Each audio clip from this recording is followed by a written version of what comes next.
عزیز دوستو، اللہ تبارک و تعالی نے جس قوم کی طرف بھی جو پیغمبر بھیجا، زیادہ کر کے اس قوم کو اس پیغمبر کا ہی نام دیا۔ اسی لیے جس قوم کی طرف نوح علیہ السلام کو بھیجا گیا، اس قوم کو قوم نوح کہا گیا ہے۔ حضرت نوح علیہ السلام کی قوم بت پرستی میں لگی ہوئی تھی۔ نوح علیہ السلام نے تقریباً 900 یا 950 برس ان کے بیچ دین کی تبلیغ کی، اللہ کے دین کی طرف بلایا، لیکن ان کی قوم نہ مانی، یہاں تک کہ ان کی بیوی اور لڑکا سب بت پرستی میں لگے رہے۔ آخر میں تھک کر انہوں نے رب کی بارگاہ میں یہ التجا کی، اے میرے رب، میں نے اپنی قوم میں دن رات تبلیغ کی، انہیں حق کی دعوت دی، لیکن ان لوگوں نے مجھے جھٹلا دیا، اور کچھ لوگوں کے علاوہ باقیوں نے ایمان نہیں لایا، یہاں تک کہ وہ اپنے کفر اور ہردمی پر میں ڈٹے رہے۔ اب یہ ایمان نہیں لانے والے، اب ان کا فیصلہ تو ہی کر۔ اللہ تبارک و تعالی نے نوح علیہ السلام کو ایک بڑی سی لکڑی کی ناؤ اپنے نگہبانی میں تیار کرنے کا حکم دیا۔ اللہ تبارک و تعالی کسی قوم پر ایسے ہی عذاب نازل نہیں کرتا، پہلے وہ اس قوم کی اصلاح کے لیے نبیوں اور رسولوں کو بھیجتا ہے، تاکہ وہ رسول یا پیغمبر اپنی قوم کو ڈرائے اور خوشخبری بھی دے، اور اس پر بھی وہ قوم نہ مانے اور ایمان نہ لائے اور اپنے گناہوں سے توبہ نہ کرے تو پھر عذاب نازل کرتا ہے تاکہ کوئی حجت باقی نہ رہے۔ نوح علیہ السلام پیشے سے بڑے ہی اچھے کارپنٹر تھے۔ انہوں نے ایک میدان میں ناؤ بنانا شروع کر دیا۔ ان کے قوم کے لوگ آ کر مذاق کرتے اور کہتے تھے کہ بڑے میاں پاگل ہو گئے ہو، رات سے ناؤ چلاؤ گے کیا؟ جب ناؤ بن کے تیار ہو گئی تو اللہ تبارک و تعالی نے حکم دیا کہ سب جانوروں اور پرندوں اور جو لوگ ایمان لائے ان سب کو ناؤ میں سوار کر لو۔ حضرت نوح علیہ السلام پورے جی جان سے اور آن تک طریقے سے اپنی قوم کو دین کی دعوت دیتے رہے۔ جب قوم کے کچھ ہی لوگوں نے ایمان لایا اور باقی حد دھرم ضدی اور نوح علیہ السلام کو تکلیف دینے والے اور ان کا مذاق اڑانے والے رہ گئے تو نوح علیہ السلام نے دعا کی، اے میرے رب، ان لوگوں نے مجھے جھٹلا دیا ہے، اب تو ہی میری مدد فرما۔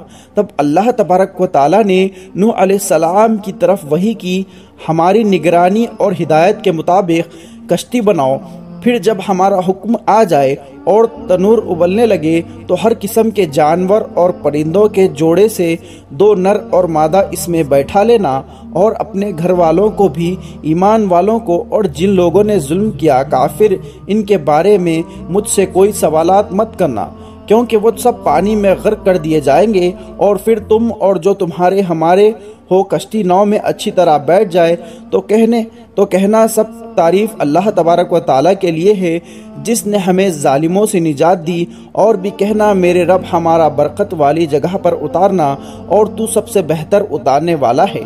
اور پھر جب نوح علیہ السلام نے سب کو کشتی پر سوار کر لیا تو زمین سے پانی ابلنا شروع ہو گیا اور تیز مسلدار بارش ہونے لگی، چاروں طرف پانی ہی پانی ہو گیا۔ کافر اپنی جان بچانے کے لیے اونچی جگہوں پر جانے لگے۔ اب نوح علیہ السلام کی کشتی پانی میں اوپر اٹھنے لگی۔ نوح علیہ السلام نے دیکھا کہ ان کا کافر بیٹا پہاڑی پر جا رہا ہے، تو نوح علیہ السلام نے آواز دی، بیٹا جلدی سے ناؤ میں سوار ہو جا۔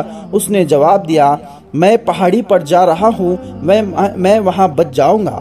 نوح علیہ السلام نے کہا، آج کوئی نہیں بچنے والا، اور دیکھتے ہی دیکھتے ایک اونچی لہر اٹھی اور ان کے بیٹے کو لے گئی۔ نوح علیہ السلام نے کہا، اے میرے رب، میرا بیٹا میرا اپنوں میں سے ہے۔ اللہ تبارک و تعالی نے فرمایا، تمہیں جس بات کا علم نہیں اس کے بارے میں سوال مت کرو، وہ کافروں میں سے تھا، تمہارے اپنوں میں سے نہیں۔ تمہارا اپنا وہ ہے جو ایمان لائے۔ کئی دنوں تک مسلسل بارش ہوتی رہی اور زمین سے پانی نکلتا رہا، جہاں تک بھی نظر جاتی تھی ہر طرف پانی ہی پانی تھا۔ سبھی کافر اور ان کے بت اور جو کچھ بھی زمین پر تھا سب پانی میں غرق ہو گیا۔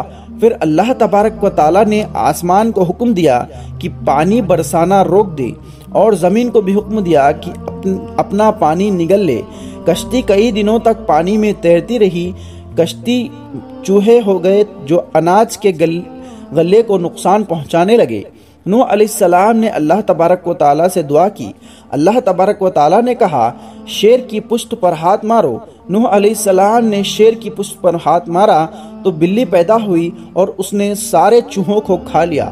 اسی طرح کشتی میں گندگی پیدا ہونے لگی تو نوح علیہ السلام نے پھر اللہ تبارک و تعالیٰ سے دعا کی۔ اللہ نے کہا ہاتھی کی پشت پر ہاتھ مارو۔ نوح علیہ السلام نے ہاتھی کی پشت پر ہاتھ مارا تو بد جانور پیدا ہوا اور اس نے ساری گندگی صاف کر دی۔ اب دھیرے دھیرے پانی کم ہونے لگا۔ نوح علیہ السلام کی کشتی جوڑی نام کی ایک پہاڑی پر جا رکی۔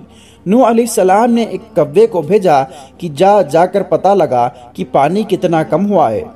کوا گیا تو واپس نہیں آیا۔ وہاں اس کو مردار جانور کھانے کو مل گئے۔ وہ انہی کو کھانے میں مست ہو گیا اور اپنا کام بھول گیا۔ اسی لیے کوے کے حق میں بد دعا کی کہ وہ مردار ہی کھائے گا اور لوگ اسے نفرت کریں گے۔ نوح علیہ السلام نے پھر ایک کبوتر کو باہر کی خبر لانے بھیجا۔ وہ پہلی بار واپس آیا تو اس کے پیروں میں پانی لگا تھا۔ نوح علیہ السلام سمجھ گئے کہ ابھی پانی پوری طرح نہیں اترا۔ کچھ دنوں کے بعد پھر اسے بھیجا۔ جب وہ واپس آیا تو اس کے پیروں میں کیچڑ لگا تھا۔ نوح علیہ السلام سمجھ گئے کہ ابھی زمین خشک نہیں ہوئی۔ پھر تیسری بار اسے بھیجا تو اس کے چونچ میں ایک پودا تھا۔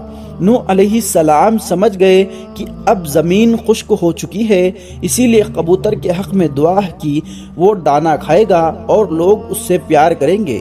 اس طرح نوح علیہ السلام اور ان کے ساتھی زمین پر پھر آباد ہوئے اور انہی سے انسانی نسل آگے بڑھی۔ دوستو امید کرتے ہیں آج کی یہ ویڈیو پسند آئی ہوگی۔ دوستو اگر ویڈیو پسند آئی ہے تو اس ویڈیو کو زیادہ سے زیادہ شیئر کر کے اپنے کچھ قریبی لوگوں تک ضرور پہنچائیے۔ دوستو پھر ملیں گے ایک نئی ویڈیو کے ساتھ، تب تک کے لیے اللہ حافظ۔